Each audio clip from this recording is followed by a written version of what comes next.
അമ്മ എന്ന സംഘടന അഥവാ AMMA, ആ സംഘടനയുടെ പേര് ഒന്ന് മാറ്റി എഴുതേണ്ടിയിരിക്കുന്നു. ആ ഫ്രണ്ടിലെ അമ്മയുടെ എ എടുത്ത് നടുക്ക് എമ്മിന്റെ നടുക്കങ്ങ് ഇടാൻ തോന്നുകയാണ്. അതായത് MA മാമ സംഘടനയാണോ എന്ന് തോന്നുകയാണ്.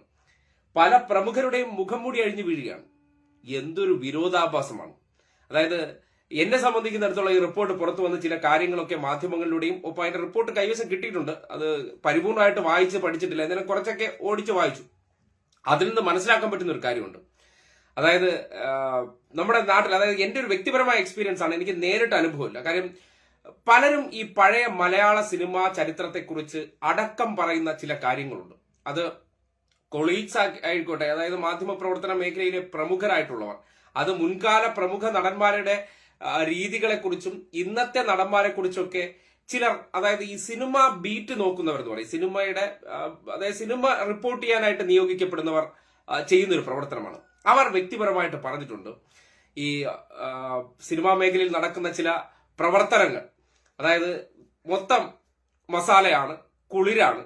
ഇങ്ങനെ ഈ ഒരു മേഖലയിൽ ജോലി കിട്ടണമെന്നുണ്ടെങ്കിൽ സ്വന്തം അഭിമാനം കൊണ്ടുവന്ന് ചിലരുടെ മുന്നിലേക്ക് അങ്ങ് അടിയറവ് വെച്ചാൽ മാത്രമേ അവർക്ക് ജീവിക്കാൻ പറ്റുള്ളൂ. കാര്യം നമ്മുടെ ഈ സ്ക്രീനിൽ കാണുന്ന വ്യക്തികൾ, നമ്മൾ പലപ്പോഴും ഇവരെ പല കഥാപാത്രങ്ങളായി കാണുമ്പോൾ നമ്മൾ വല്ലാതെ ആവേശം കൊള്ളാറുണ്ട്. അവരെ ഓർത്ത് നമുക്കൊരു വല്ലാത്ത ഹീറോ പരിവേഷം നമ്മൾ അവർക്ക് കൊടുക്കാറുണ്ട്. അതിനപ്പുറത്തേക്ക് ഒരു കാര്യം ആലോചിക്കാൻ വേണ്ടി പറയുകയാണ്. അതായത് ഈ അവസരം, ഇപ്പോ ഈ അഭിനയം എന്ന് പറയുന്നത് പലർക്കും താല്പര്യമുള്ള ഒരു കാര്യമായിരിക്കും. ചിലർക്ക് അഭിനയിക്കാനുള്ള ശേഷി ഉണ്ടാകും, അവസരങ്ങൾ ഉണ്ടാകില്ല. അപ്പോൾ ആ അവസരം എങ്ങനെയെങ്കിലും കിട്ടിയാൽ ഈ ഒരു വലിയ ഇൻഡസ്ട്രി, അല്ലെങ്കിൽ ഏതൊരു വ്യക്തിയും ഏറ്റവും കൂടുതൽ ആഗ്രഹിക്കുന്ന ഒരു മേഖലയാണ്. ഇത്രയും വലിയൊരു പ്ലാറ്റ്ഫോമിൽ ഞാനും നാട്ടുകാർ അറിയപ്പെടുന്ന ഒരാളായി മാറണം, അങ്ങനെ എനിക്കും ഈ നാട്ടിൽ ഒരു വലിയ സ്വീകാര്യത കിട്ടണം, ഒരു താര നക്ഷത്രമാകണമെന്ന് അഭിനയം കൊണ്ട്, അല്ലെങ്കിൽ ആ അഭിനയത്തിന്റെ വല്ലാത്ത തുര കൊണ്ട് അതിനുവേണ്ടി ഓടി നടക്കുന്ന ഒരുപാട് ചെറുപ്പങ്ങളെ എനിക്കറിയാം. അതായത് ഒരു അവസരം കിട്ടിയിരുന്നെങ്കിൽ അതിനുവേണ്ടി അവർ ഈ ഓഡീഷനൊക്കെ ഓടി നടക്കുന്നത്, പല പരസ്യങ്ങളും വരുമ്പോഴേക്കും ഈ ഇല്ലാത്ത പൈസകളെല്ലാം സംഘടിപ്പിച്ചുകൊണ്ട് അവർ ഓടിപ്പോകുന്ന പല സുഹൃത്തുക്കളെയും കണ്ടിട്ടുണ്ട്. പ്രത്യേകിച്ച് മാധ്യമപ്രവർത്തന മേഖലയിൽ നിൽക്കുന്ന ചിലർക്ക് ഈ സിനിമാ മോഹം കൊണ്ട് ഇതിൽ വന്നെത്തിയതാണ്. ഇതിലൂടെ എങ്ങനെയെങ്കിലും ഈ മാധ്യമ പ്രവർത്തനത്തിന്റെ ബന്ധങ്ങൾ ഉപയോഗപ്പെടുത്തിക്കൊണ്ട് എങ്ങനെയെങ്കിലും ഈ മേഖലയിൽ എത്തിപ്പെടാൻ പറ്റുമോ എന്ന് ശ്രമിക്കുന്ന പലരെയും അറിയാം. എത്തിപ്പെട്ടവരുമുണ്ട്. ഇപ്പൊ RS വിമൽ എന്ന് പറയുന്ന, ഈ അടുത്ത കാലത്ത് സ്വന്തം മൊയ്തീൻ എന്ന് പറയുന്ന ചിത്രം സംവിധാനം ചെയ്ത RS വിമൽ പഴയ ജയ്ഹിന്ദ് TVയിൽ പ്രോഗ്രാം പ്രൊഡ്യൂസർ ആയിട്ടുണ്ടായിരുന്ന വ്യക്തിയാണ്. മനീഷ് നാരായൺ സിനിമയായിട്ട് വലിയ ബന്ധമുള്ളതാണ്. അദ്ദേഹം ജയ്ഹിന്ദിലാണ് ഇതിനെ സംബന്ധിച്ച് തുടക്കം. ഇപ്പോ ഫിലിം മേഖലയിലൊക്കെ അദ്ദേഹത്തിനുണ്ടാകുന്ന സ്വാധീനത്തെക്കുറിച്ചും അവരുമായിട്ടുള്ള ഇന്റർവ്യൂകളെല്ലാം വമ്പൻ ഹിറ്റാണ്. അങ്ങനെ കുറെ ഏറെ പേരുകളുണ്ട്.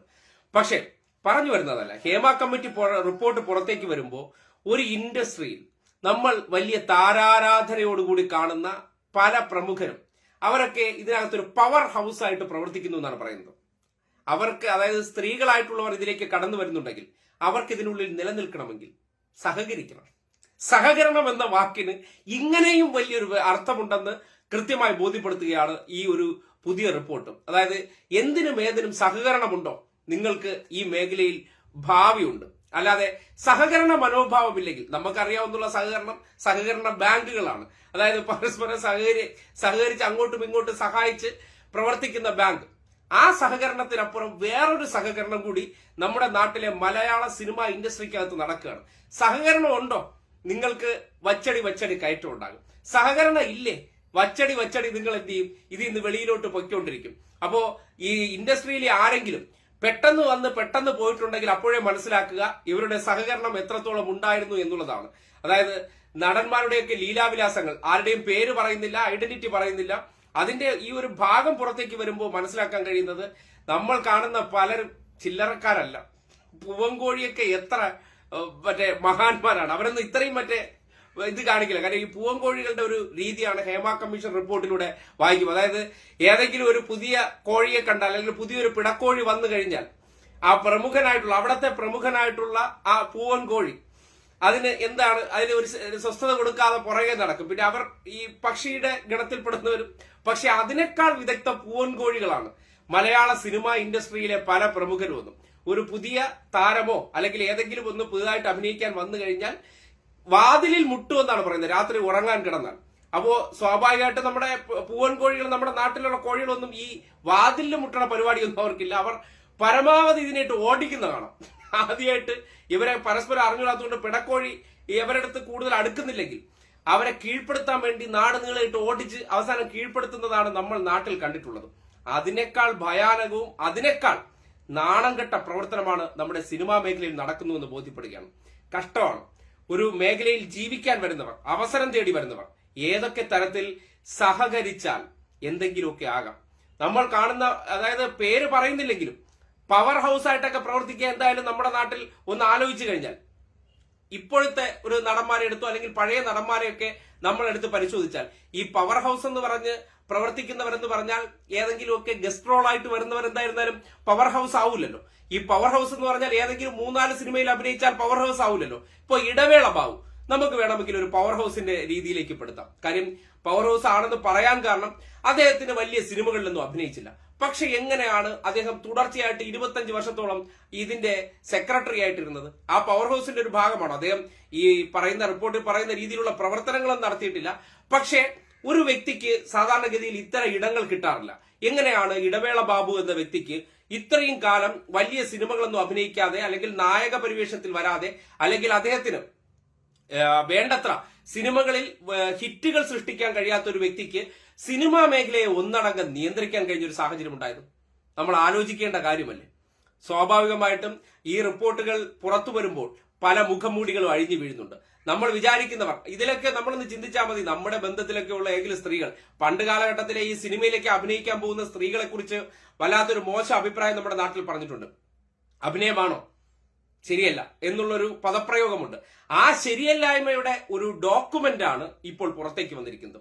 അന്ന് ഈ നാട്ടിൽ അടക്കം പറഞ്ഞിരുന്ന പല കാര്യങ്ങളും സിനിമാ മേഖലയ്ക്കകത്ത് നടക്കുന്നുണ്ടെന്ന് ഒടുവിൽ ഗതികെട്ടുകൊണ്ട് പല സ്ത്രീകളും ഒരു കമ്മീഷൻ നിയോഗിച്ചത്. അതിന് കാരണം അറിയാലോ. എന്തുകൊണ്ടാണ് ഈ കമ്മീഷനെ നിയോഗിച്ചതെന്ന് പറഞ്ഞാൽ നടി ആക്രമിക്കപ്പെട്ട സംഭവമാണ്. അപ്പൊ ഇതിനകത്ത് ഇന്റേണൽ കമ്മിറ്റി വെച്ചിട്ടുണ്ട്. എന്ത്, ഇത്തരം അക്രമങ്ങളെ തടയാൻ വേണ്ടി. ഇതെല്ലാം നമ്മുടെ പവർ ഹൗസ് എന്ന് പറയുന്ന കുറച്ച് നടന്മാരുണ്ട്.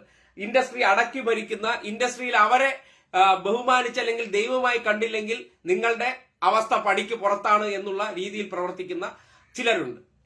അതിനപ്പുറത്തേക്കും ഈ നിലനിൽക്കാൻ വരുന്നവർക്ക് ഒരു സ്വാധീനവും ഇല്ലെങ്കിൽ, ഇപ്പോൾ ഒന്ന് ആലോചിച്ചാൽ മതി. നമ്മുടെ നാട്ടിലെ ഒരുപാട് ചെറുപ്പക്കാരായിട്ടുള്ളവർക്ക് അവസരം കിട്ടാനായിട്ട് ഒരുപാട് ബുദ്ധിമുട്ടുന്നുണ്ട്. പക്ഷേ ഈ പവർ ഹൗസിന്റെ മേഖലയിലൊക്കെ വരുന്നവരുടെ മക്കൾ പോലും വളരെ സിമ്പിൾ ആയിട്ടാണ് എന്ത് ചെയ്യുന്നത്, സിനിമാ ഇൻഡസ്ട്രിയിലേക്ക് കടന്നു വരുന്നുണ്ട്. അവർ അവരുടേതായ സ്പേസ് കണ്ടെത്തുന്നുണ്ട്. ഏറ്റവും പ്രമുഖരായിട്ടുള്ള സംവിധായകർ തന്നെ അവർക്ക് വേണ്ടി സിനിമകൾ ഒരുക്കാൻ തയ്യാറാകുന്നുണ്ട്. അങ്ങനെ പല പവർ ഹൗസർമാരുണ്ട്. പിന്നെ ഇതിൽ ഈ പവർ ഹൗസുകളുടെ പേരാരൊക്കെയെന്ന് മാത്രം അറിഞ്ഞാൽ മതി.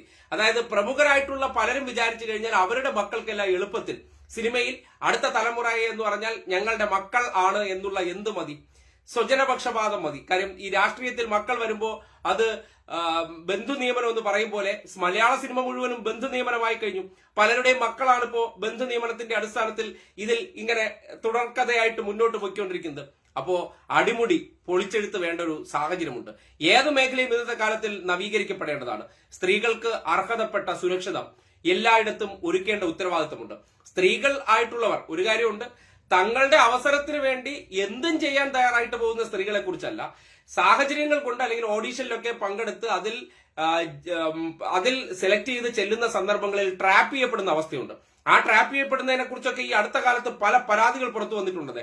അവിടെയൊക്കെ സ്വാധീനം ഉപയോഗിച്ച് രക്ഷപ്പെട്ടു പോയിട്ടുണ്ട്. ഇങ്ങനെ ഒരു ഇന്റേണൽ കമ്മിറ്റി വരാൻ അല്ലെങ്കിൽ ഹേമ കമ്മീഷൻ വയ്ക്കാനായിട്ട് സർക്കാർ തയ്യാറായത് എന്തുകൊണ്ടെന്നാൽ അത് നടി ആക്രമിക്കപ്പെട്ട സംഭവം മനസ്സിലായല്ലോ. നടി ആക്രമിക്കപ്പെട്ട സംഭവവുമായി ബന്ധപ്പെട്ട് ആ വിഷയത്തിലാണ്, അതായത് പ്രമുഖ നടി, അവരുടെ പേര് ഇരയായതുകൊണ്ട് പറയാൻ പാടില്ലെന്നാണ്. പക്ഷെ ആ വ്യക്തി അല്ലെങ്കിൽ ആ സ്ത്രീയുടെ ഒരു നിശ്ചയദാർഢ്യമാണ് ഇങ്ങനെ ഒരു കമ്മീഷനെ നിയോഗിക്കാനും അതിനെ സംബന്ധിച്ച് പഠനം നടത്താനും. അത് പഠനം നടത്തി റിപ്പോർട്ട് സമർപ്പിച്ചതിന് ശേഷം 4.5 വർഷങ്ങൾക്ക് ശേഷമാണ് ഇത് പുറത്തേക്ക് വരുന്നത്. പുറത്തേക്ക് വരുമ്പോൾ അടിമുടി ഒരു മാലിന്യ കേന്ദ്രമായിട്ട്, അതായത് ലഹരിക്ക് ലഹരി, സ്ത്രീക്ക് സ്ത്രീ, നമ്മുടെ നാട്ടിൽ പറയില്ലേ മദ്യവും മദിരാശി എന്ന് പറയും പോലെ സകലമാന കൊള്ളരുതായ്മകളും അരങ്ങുവാഴുന്ന ഗുണ്ടായിസം, ക്രിമിനലിസം, എല്ലാത്തരം പ്രവർത്തനങ്ങളും അരങ്ങേറുന്ന ഒരു മേഖലയാണ് മലയാള സിനിമാ ഇൻഡസ്ട്രി. നവീകരിക്കണം, ഒരു സംശയമില്ല. നവീകരിക്കപ്പെടേണ്ട കാലം അതിക്രമിച്ചിരിക്കുകയാണ്. തൊഴിലിടങ്ങളിൽ ഈ സ്ത്രീ പുരുഷ ബന്ധം എന്ന് പറഞ്ഞാൽ പരസ്പരം താല്പര്യം ഉണ്ടെങ്കിൽ ആർക്കും എന്തും ആവാന്നേ, അതിനൊന്നും നമ്മളിവിടെ ആരും ചോദ്യം ചെയ്യുന്നില്ല. പക്ഷേ നിനക്ക് തൊഴിൽ വേണോ, നീ ഇതിവിടെ ചെയ്യണം എന്ന് ഒരു അലിഖിതമായിട്ടുള്ള ഒരു നിയമം നിലനിൽക്കുകയാണ്. അത് നമ്മുടെ നാട്ടിലൊക്കെ നിൽക്കുകയാണ്. അതായത് നിങ്ങൾക്ക് പ്രത്യേകിച്ച് സ്ത്രീകൾക്ക് മാത്രമേ ഉള്ളൂ. പിന്നെ ഈ താരരാജാക്കന്മാർക്ക് ഇഷ്ടമുള്ള ശമ്പളവും ഇവർക്ക് എന്തെങ്കിലും നക്കാപ്പി ചെയ്യും. അത് ശരിയല്ലെന്നേ. ചെയ്യുന്നത് ഒരേ ജോലിയാണ്. ആ ജോലിക്ക് അർഹതപ്പെട്ട വിഹിതം എന്തായിരുന്നാലും കൊടുക്കേണ്ടതുണ്ട്. ഓരോരുത്തരുടെ സ്റ്റാർ വാല്യൂ അനുസരിച്ച് അവർക്ക് അർഹതപ്പെട്ട വേതനങ്ങൾ അവരവർക്ക് കൊടുക്കേണ്ടതുണ്ട്. ഓരോ വ്യക്തിയും എന്ന് പറഞ്ഞാൽ ഓരോ കുടുംബത്തിന്റെ ആശ്രയമാണ്. അവർക്ക് ഈ ജോലി കിട്ടാൻ വേണ്ടി ചിലർ അവർ പ്രത്യേകിച്ച് താല്പര്യമുള്ളവരായിരിക്കും, അവരിതൊക്കെ ചെയ്യാൻ തയ്യാറായിരിക്കും. പക്ഷെ അത് മാറ്റി നിർത്തിയിട്ട് ആഗ്രഹങ്ങൾ കൊണ്ട് സ്വപ്നങ്ങൾ കൊണ്ട് വന്നെത്തുന്നവർ അവരെ ഈ രീതിയിലൊക്കെ ട്രാപ്പ് ചെയ്ത് അല്ലെങ്കിൽ ഒരു ഡാൻസ് സീനൊക്കെ മുഖം കാണിക്കുന്നവരെ പോലും ഉപയോഗപ്പെടുത്തുന്നവരുണ്ട് എന്നൊക്കെ അറിയുമ്പോൾ പലരും ഇതിനെക്കുറിച്ച് കൃത്യമായി പറഞ്ഞിട്ടില്ല എന്നാണ് പറയുന്നത്. ഒപ്പം ഈ റിപ്പോർട്ടിൽ പറയുന്ന കാര്യമുണ്ട്, ഇതിനെ സംബന്ധിച്ച് വോയിസ് റെക്കോർഡുകളുണ്ട്. അതായത് പലരും സംസാരിച്ച്, അതായത് മസാല അങ്ങോട്ടും ഇങ്ങോട്ടും രാത്രി ഈ ലഹരിയൊക്കെ അടിച്ച് ഗീച്ചിട്ടൊക്കെ പറഞ്ഞ മസാല ഡയലോഗുകൾ ഈ കമ്മീഷന് കിട്ടിയിട്ടുണ്ട്, ദൃശ്യങ്ങൾ കിട്ടിയിട്ടുണ്ട്. അതാണ് ഏറ്റവും വലിയ കാര്യം. പലയിടങ്ങളിലും ട്രാപ്പ് ചെയ്യാൻ വേണ്ടി ഇവർ രേഖകൾ സൂക്ഷിച്ചിട്ടുണ്ട്. അങ്ങനെ രേഖകൾ സൂക്ഷിച്ചിരിക്കുന്ന പല കാര്യങ്ങളും പരിശോധിച്ചതിന് ശേഷമാണ് ഇതിനെ സംബന്ധിച്ച് ഒരു നവീകരണം ആവശ്യമാണെന്ന് പറയുന്നത്. അതോടൊപ്പം തന്നെ ഈ ഹേമ കമ്മീഷൻ റിപ്പോർട്ട് പറയുന്ന ഈ WCC എന്ന് പറയുന്ന ഈ വനിതാ ഒരു കൂട്ടായ്മ ഈ അടുത്ത കാലത്ത് രൂപപ്പെട്ടല്ലോ, വിമൻ കളക്റ്റീവ് ഇൻ സിനിമ എന്ന് പറയുന്ന ഒരു സംഘടന. ആ സംഘടനയുടെ നേതൃത്വത്തിലുള്ള കുറേയേറെ പേർ, അത് നടി രേവതിയുണ്ട്, മഞ്ജു വാര്യർ ഉണ്ടായിരുന്നു, പാർവതി തിരുവോത്തുണ്ടായിരുന്നു, അങ്ങനെ പ്രമുഖരായിട്ടുള്ളവർ വലിയ ശബ്ദമുയർത്തി. ഈ ശബ്ദമുയർത്തി കഴിഞ്ഞുള്ള പ്രശ്നം എന്ന് പറഞ്ഞാൽ ഉടനടി വെളിയിലേക്ക് പോവുകയാണ്. പലർക്കും അവസരം കുറഞ്ഞു, പലർക്ക് സിനിമയിൽ നിലനിൽപ്പില്ലാത്തൊരു അവസ്ഥയുണ്ടായി. പിന്നീട് ഇതിനെ സംബന്ധിച്ച് ജനങ്ങളെല്ലാം ബോധ്യപ്പെട്ട് ജനങ്ങളെല്ലാം ഇതിനെക്കുറിച്ച് തിരിച്ചറിഞ്ഞ് ഇതിന് ഓഡിറ്റബിൾ ആണ്. കാര്യം ചില നടന്മാർ നമുക്ക് പ്രത്യക്ഷത്തിൽ തന്നെ മനസ്സിലാക്കാൻ പറ്റുന്ന അവസ്ഥയുണ്ട്. അതായത് പരസ്യമായി ഡ്രഗ് അഡിക്ഷൻ ഉള്ളവർ, അതായത് ഒരു പേര് ആരെയും പറയുന്നില്ല, പക്ഷേ ഇന്നിപ്പോ ഒരു പ്രതികരണം വന്ന് കണ്ടു, ഒരു വേറെ ഏതെങ്കിലും ഒരു ഇൻഡസ്ട്രിയിൽ ഡ്രഗുമായി ബന്ധപ്പെട്ട കേസിൽ അറസ്റ്റ് ചെയ്യപ്പെട്ടാൽ അവർക്ക് പിന്നീട് ഏതെങ്കിലും ഒരു മേഖലയിൽ ജോലി കിട്ടും. പക്ഷെ മലയാള സിനിമ ഇൻഡസ്ട്രിയിൽ നിർഭാഗ്യവശാൽ അത്തരം ആൾക്കാർക്കൊക്കെ വല്ലാത്ത തോതിലുള്ള സ്പേസ് കൂടുകയാണ്. അതായത് ആ പ്രവൃത്തി ചെയ്യുന്നവർക്ക് പ്രത്യേക വിശാല സ്പേസ് കിട്ടുന്നുണ്ടെങ്കിൽ എന്താണ് അത് നൽകുന്ന സന്ദേശം? അത്തരം പ്രവർത്തനങ്ങൾ ചെയ്താൽ കൂടുതൽ നിങ്ങൾക്ക് എന്തുണ്ട് സാധ്യതയുണ്ട്. അപ്പോ എന്തുകൊണ്ടായിരിക്കും ആ സ്പേസ് കിട്ടാൻ കാരണം? അത്തരം മനോഭാവക്കാർ അതിനകത്തുണ്ട് എന്ന് സംശയിക്കേണ്ടി വരികയാണ്. അല്ലെങ്കിൽ ഇതിനോട് കടുത്ത വിയോജിപ്പുണ്ടായിരുന്നെങ്കിൽ അങ്ങനെ ഒരു കേസിൽ കൈയോടെ പിടിക്കപ്പെട്ട ഒരു പാർട്ടിയിൽ, കൊച്ചിയിലെ ഒരു ലഹരി പാർട്ടിയിൽ നിന്ന് കൈയോടെ പിടിക്കപ്പെട്ട് അദ്ദേഹത്തിന്റെ മാനറിസം, സംസാരിക്കുന്ന ശൈലികൾ, ചില പ്രവർത്തനങ്ങളൊക്കെ കാണുമ്പോൾ വളരെ കൃത്യമായിട്ട് അറിയാം. മുൻപും ഇദ്ദേഹം മാധ്യമങ്ങൾക്ക് മുന്നിൽ സംസാരിച്ചിട്ടുള്ളതാണ്. ഇപ്പോൾ അദ്ദേഹത്തിന്റെ അടിമുടി മാനറിസം കാണുമ്പോൾ തന്നെ അറിയാം അദ്ദേഹം ഔട്ട് ഓഫ് മൈൻഡ് ആയിട്ടുണ്ട്. എങ്ങനെ ഔട്ട് ഓഫ് മൈൻഡ് ആയി? അപ്പോ ഒരു തെറ്റിൽ പിടിക്കപ്പെട്ടതിന് ശേഷം അതിൽ പശ്ചാത്താപം ഉണ്ടായി മാറുകയല്ല, അതിൽ തീവ്രമായി അതിൽ തന്നെ മുഴുകിപ്പോകുന്നുണ്ടെങ്കിൽ എന്താണ് മനസ്സിലാക്കേണ്ടത്? അത് മാത്രമല്ല, ഈ അടുത്ത കാലത്ത് ചില പ്രൊഡ്യൂസർമാർ ചില തുറന്നു പറച്ചിലുകൾ ചില യുവതാരങ്ങളെ പറ്റി നടത്തിയിരുന്നു. അപ്പോൾ എന്താണ് മനസ്സിലാക്കുന്നത്? അടിമുടി മാലിന്യമായി മാറിയിരിക്കുന്ന ഒരു മേഖലയാണ്. സാംസ്കാരിക വകുപ്പ് ഇടപെട്ട് ഈ മേഖലയെ ശുദ്ധീകരിക്കേണ്ടതുണ്ട്. അതായത് ഈ സിനിമാ മേഖലയിലെ കുറെ ഫോളോവേഴ്സ് ഉള്ളത് കൊണ്ട് ഇവർ മറ്റേ കടന്നൽ കൂട് പോലെ എന്നിവർ കരുതുന്നുണ്ട്, അതിലേക്ക് തൊടാനായിട്ട് വലിയ ബുദ്ധിമുട്ടുണ്ടാകുമെന്ന്. അതൊക്കെ പണ്ട്. ഇന്നത്തെ കാലഘട്ടത്തിൽ അത്തരം ഏതെങ്കിലും കടന്നൽ കൂടുകൾ ഉണ്ടെങ്കിൽ ആ കടന്നൽ കൂടിനെ നമ്മുടെ നാട്ടിലൊക്കെ പഴയ ചെയ്യും പോലെ ഇരുട്ടിന്റെ മറവിലെങ്കിൽ ഇരുട്ടിന്റെ മറവിൽ അവിടെ നമ്മൾ ഈ ഓലക്കീർ വെച്ച് കത്തിച്ച് രാത്രി ഇതിനെ മുഴുവൻ ചുട്ടില്ലാതാക്കുന്ന ഒരു അവസ്ഥയുണ്ടല്ലോ, ആ രീതിയിലുള്ള ഇടപെടലുകൾ വേണം. എല്ലാ മേഖലയും വിമർശിക്കപ്പെടണമെന്ന് ഒരു കാര്യമില്ല. നവീകരിക്കേണ്ടത് വിമർശനങ്ങളിലൂടെ തന്നെയാണ്. ആ രീതിയിൽ ഹേമ കമ്മീഷൻ റിപ്പോർട്ട് പുറത്തേക്ക് വയ്ക്കുന്ന ചില ശക്തമായ ആവശ്യകതകളുണ്ട്. അതിന് ശക്തമായി പിന്തുണയ്ക്കേണ്ടതുണ്ട്. എല്ലാം നവീകരിച്ച് പോട്ടെന്നേ. എന്താ മലയാള സിനിമാ താരങ്ങൾക്ക് കൊമ്പുണ്ടോ? കൊമ്പൊന്നും ഇല്ലല്ലോ. അപ്പോ അവർ ഈ സമൂഹത്തിന്റെ മുന്നിൽ നിങ്ങളുടെ മുഖം മൂടി അഴിഞ്ഞു വീണിരിക്കുകയാണ്. ഇന്നിപ്പോ ഇതുമായി ബന്ധപ്പെട്ട് പ്രതികരിക്കാൻ വന്ന പ്രമുഖരായിട്ടുള്ള സെക്രട്ടറിയും പ്രസിഡന്റിയൊക്കെ മുഖത്ത് രക്തഓട്ടം ഇല്ലാതെ കണ്ടതും എന്റെ പേര് അതിലുണ്ടോ എന്ന ആശങ്ക പലർക്കുമുണ്ട്. അതുമായി ബന്ധപ്പെട്ട് സർക്കാരിന് എന്തോ ഒളിക്കാനുണ്ടെന്നാണ്. സർക്കാരല്ലേ പിന്നെ സിനിമാ നടന്മാരെ. കാര്യം ഇൻഡിവിജ്വലി ഓരോരുത്തർക്കും അവരുടെ അഭിപ്രായങ്ങൾ പരിഗണിച്ചുകൊണ്ട് തന്നെയാണ് ഏറ്റവും ഒടുവിൽ ആ റിപ്പോർട്ട് പുറത്തേക്ക് വിട്ടിരിക്കുന്നത്. ആ റിപ്പോർട്ട് പുറത്തേക്ക് വന്ന് പൊതു ഇടത്തിൽ ചർച്ചയാകട്ടെ. ആരെ സംരക്ഷിക്കാനാണ് സർക്കാർ തയ്യാറാകേണ്ടത്? ഇതിലേക്കും CPM നേതാവിന്റെ പങ്കുണ്ടോ? ഉണ്ടെങ്കിൽ നിങ്ങൾ ആരാധിക്കുന്ന പ്രമുഖരായിട്ടുള്ളവരേ ഉള്ളൂ. അവർ അല്ലെങ്കിൽ അവർ പുലർത്തിയ സമ്മർദ്ദം, ആ സമ്മർദ്ദം എന്ന് പറഞ്ഞാൽ ചിലപ്പോൾ ഒരു ഗവൺമെന്റ് എന്നുള്ള നിലയ്ക്ക് കേൾക്കേണ്ടി വരും. ഞങ്ങൾ ഒരു ഹർജി കൊടുത്തിട്ടുണ്ട്, അതിന്റെ ഉത്തരവ് വന്നതിന് ശേഷം മാത്രം നിങ്ങൾ പുറത്തേക്ക് വിട്ടാൽ മതി എന്നുള്ളൊരു ആവശ്യം മുന്നോട്ട് വയ്ക്കുമ്പോൾ പ്രമുഖരായിട്ടുള്ള ചില ആൾക്കാർ പറയുമ്പോൾ കേൾക്കേണ്ടി വരുമെന്നേ. അത് സ്വാഭാവികമല്ലേ. അത് ഏത് ഇതായിരുന്നാലും ഇപ്പോ അംബാനി ഒരു കാര്യം വിളിച്ച് മോങ്കിജി അല്ലെങ്കിൽ നമ്മുടെ വിശ്വഗുരുവിന്റെ അടുത്ത് പറയുകയാണ്, ഉടനടി ഈ റിപ്പോർട്ട് പുറത്തു വിടാതെ അത് അംബാനി പറയുന്ന കേൾക്കും, അന്നത്തെ ദിവസം റിപ്പോർട്ട് പുറത്തു വിടും. അത്രയേ ഉള്ളു കാര്യം. അതിൽ ആ പ്രമുഖർ ആരാണെന്ന് മാത്രം അറിഞ്ഞാൽ മതി, വിളിച്ച് ഇങ്ങനെയൊക്കെ ആവശ്യങ്ങൾ മുന്നോട്ട് വെച്ചവർ ആരാണെന്ന് അറിഞ്ഞാൽ മതി. അപ്പോൾ ഒരു ഗവൺമെന്റ് ആകുമ്പോൾ എല്ലാ തരത്തിലുള്ള ആൾക്കാരെയും പരിഗണിക്കേണ്ടി വരും. അതിന്റെ അടിസ്ഥാനത്തിലാണ് ഇതിപ്പോ വരാൻ വൈകിയത്. പക്ഷെ വന്നു കഴിഞ്ഞപ്പോ ഈ കഥകിൽ മുട്ടുന്നവരും രാത്രികാലങ്ങളിലെ പൂവൻകോഴിമാര് പിടക്കോഴിയെ തിരക്കി പോകുന്ന അവസ്ഥകളൊക്കെ അറിയുമ്പോൾ ഇവരൊക്കെയാണല്ലോ സൂപ്പർ സ്റ്റാർമാരായിട്ട് നമ്മുടെ നാട്ടിൽ വന്നിട്ട് ഈ പല കഥാപാത്രങ്ങളിലൂടെ നമ്മളെയൊക്കെ ഉദ്ബോധിപ്പിക്കാനും നമ്മൾക്കെല്ലാം പല പല സാമൂഹിക സന്ദേശം നൽകുന്നത്. ആ സാമൂഹിക സന്ദേശങ്ങൾ നൽകുന്നതിന് മുന്നോടിയായിട്ട് നിങ്ങൾ ഒരു സ്വയം വിമർശനത്തിനും അല്ലെങ്കിൽ കണ്ണാടി നോക്കിയിട്ട് ഞാൻ ഇതിന് യോഗ്യനാണോ എന്ന് ചോദിക്കേണ്ട അവസ്ഥയുണ്ടെന്ന് ആ ഒരു റിപ്പോർട്ടിലെ കുറെ ഭാഗങ്ങൾ വായിക്കുമ്പോൾ മനസ്സിലാക്കുകയാണ്. എന്തൊരു കണ്ടീഷനാണ്, എന്തൊരു കഷ്ടതയാണ്, അതായത് എന്തൊരു മനോഭാവങ്ങളാണ്. ഒരു നടൻ ഒരു ചാനൽ ചർച്ചയിൽ ഇരുന്നിട്ട് പറഞ്ഞ 3000ന്റെ കഥ നമ്മൾ കേട്ടിട്ടുള്ളതാണ്. ആരുടെയും പേരെടുത്ത് പറയാത്തത് വ്യക്തിപരമായി അധിക്ഷേപിക്കേണ്ടതാണ്, ഇതെല്ലാം സോഷ്യൽ മീഡിയയിൽ ഉള്ളതാണ്. 3000 കഥകൾ, ഒരു 3000 ചില മസാല കഥകളുടെ ഒരു തുറന്ന് സമ്മതിക്കൽ നമ്മൾ കേട്ടതാണ്. മനോരമയുടെ ഒരു ഇന്റർവ്യൂവിലാണ്, ജോണി ലൂക്കോസിന് മുന്നിലാണ് അത് സംഭവിച്ചത്. അത് ആരാണെന്ന് പേരൊന്നും പറയുന്നില്ല. പക്ഷെ ഇതൊക്കെ ചിലർ വലിയ കഴിവായിട്ട് കൊണ്ട് നടക്കുന്നുണ്ട്. കാര്യം ഒരു സ്ത്രീയുടെ അഭിമാനത്തെ അത്തരത്തിൽ യൂസ് ചെയ്യുന്നത് ആരെങ്കിലും ഹീറോയിസമായിട്ട് കാണുന്നുണ്ടെങ്കിൽ അവർക്ക് എന്താണ് സ്ത്രീകൾ അല്ലെങ്കിൽ ആ വ്യക്തിക്ക് കൊടുക്കുന്ന ബഹുമാനം അല്ലെങ്കിൽ അവർക്ക് കൊടുക്കുന്ന ആദരവ് എന്താണെന്ന് അതിലൂടെ ബോധ്യപ്പെടുത്തുകയാണ്. അപ്പോ ആ നിലയ്ക്ക് നോക്കുമ്പോൾ ഈ ഒരു വിഷയവുമായി ബന്ധപ്പെട്ട് പുറത്തു വന്നിരിക്കുന്ന കാര്യങ്ങൾ അത് ഈ നാട്ടിലെ മലയാള സിനിമയിലെ വലിയ കൊലക്കൊമ്പന്മാർ നടത്തിയിരിക്കുന്ന പ്രവർത്തനമാണ്. ഒന്ന് ആലോചിച്ച് നോക്കൂ, ഈ നമ്മുടെ നാട്ടിലോ വീട്ടിലോ എവിടെയെങ്കിലും നടക്കൂ, തുണി മറച്ചു കെട്ടി അതിനകത്ത് ഡ്രസ് ചെയ്യേണ്ട അവസ്ഥ നടിമാർക്കുണ്ടാകുന്നു.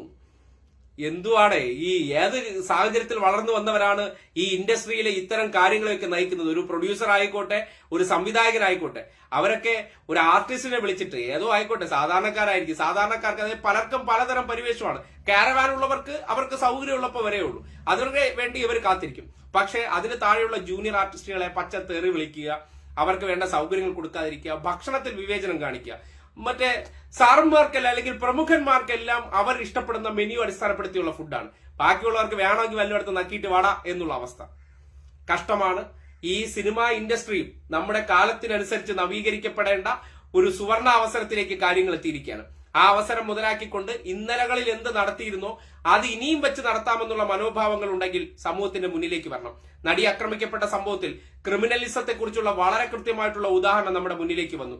ഒരു വസ്തുത സ്വന്തം കുടുംബത്തെ അറിയിച്ചു. അതായത് ഒരു പ്രമുഖ നടന്റെ കാര്യമാണ്, അവരുടെ ഈ കുടുംബ ജീവിതത്തിനോടൊപ്പം തന്നെ ഒരു പാരലൽ റിലേഷൻ കൊണ്ടുപോകുന്ന കാര്യം വിളിച്ച് പറഞ്ഞതിന്റെ അടിസ്ഥാനത്തിൽ ആ പറഞ്ഞു കൊടുത്തതിനോടുള്ള വ്യക്തിവൈരാഗ്യമാണ് ഈ പരസ്യമായിട്ട് അവരെ ഗുണ്ടകളെ വിട്ടിട്ട് പീഡിപ്പിക്കാൻ നിർദ്ദേശം കൊടുക്കുന്നത്. നമ്മുടെ നാട്ടിൽ പരസ്പരം എന്തെങ്കിലും പ്രശ്നം ഉണ്ടെങ്കിൽ പോയി 2 തല്ലു കൊടുത്തിട്ട് വരാൻ പറയും.